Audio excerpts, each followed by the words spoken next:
आज हम हिंदुस्तान के एक पराक्रमी योद्धा के बारे में जानकारी लेने वाले हैं, जो एक पराक्रमी योद्धा के साथ ही ज्ञानी और न्यायपूर्ण निर्णय लेने वाले शासक थे। मेवाड़ के महान राजपूत शासक महाराणा प्रताप अपने पराक्रम और शौर्य के लिए पूरी दुनिया में मिसाल के तौर पर जाने जाते थे। एक ऐसा राजपूत शासक जिसने जंगलों में रहना पसंद किया, लेकिन कभी विदेशी मुगलों की अधीनता स्वीकार नहीं की। पूरे हिंदुस्तान में शायद ही कोई ऐसा व्यक्ति होगा जो महाराणा प्रताप के बारे में नहीं जानता होगा।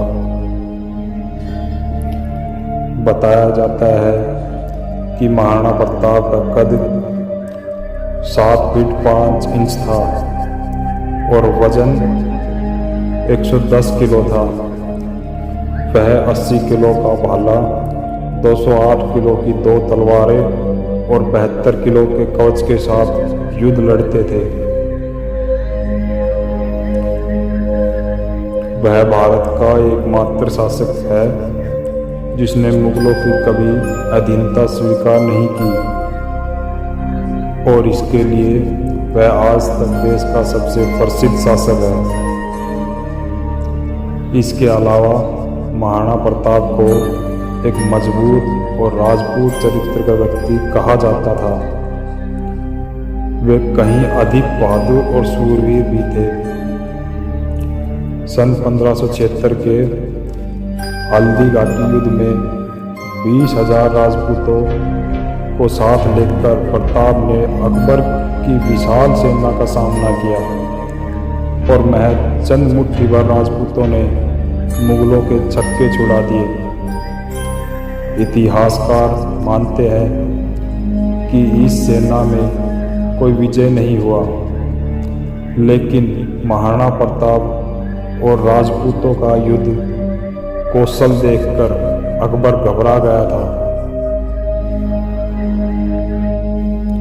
अंत में महाराणा प्रताप की मृत्यु अपनी राजधानी चावंड में धनुष की डोर खींचने से उसकी आंत में लगने के कारण हो गई थी। कहते हैं महाराणा प्रताप की मृत्यु का समाचार सुनकर अकबर की आंखों में भी प्रताप की अटल देशभक्ति को देखकर आंसू छलक आए थे। मुगल दरबार के कवि अब्दुल रहमान ने लिखा है, इस दुनिया में सभी चीज़ खत्म होने वाली है, धन दौलत खत्म हो जाएंगे, लेकिन महान इंसान के गुण हमेशा जिंदा रहेंगे। प्रताप ने धन दौलत को छोड़ दिया, लेकिन अपना सिर कभी नहीं झुकाया। हिंद के सभी राजकुमारों में अकेले उन्होंने अपना सम्मान कायम रखा।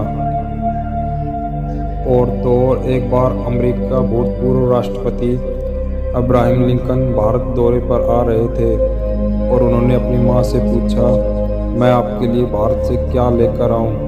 तो उनकी माँ ने कहा था, भारत से तुम हल्दी घाटी की मिट्टी लेकर आना, जिसे हजारों वीरों ने अपने रक्त से सींचा है। लेकिन इन सब के उपरांत भी इतिहास की पाठ्य पुस्तकों में महाराणा प्रताप की वीरता के अध्याय पढ़ाने की बजाय अकबर की महानता के किस्से पढ़ाना इस सच्चे राष्ट्रनायक के बलिदान के साथ नाइंसाफी है। धरती के इस वीर पुत्र के प्रति सच्ची श्रद्धांजलि तभी होगी जब उनकी महानता व माटी के प्रति कृतज्ञता की कहानी हर एक जन तक पहुंचाई जाएगी। हमने महाराणा प्रताप को देखा तो नहीं, लेकिन उनके बारे में सुना जरूर है, और जब भी उनकी वीरता की सच्चाई सुनते हैं तब हमारे रोंगटे खड़े हो जाते हैं।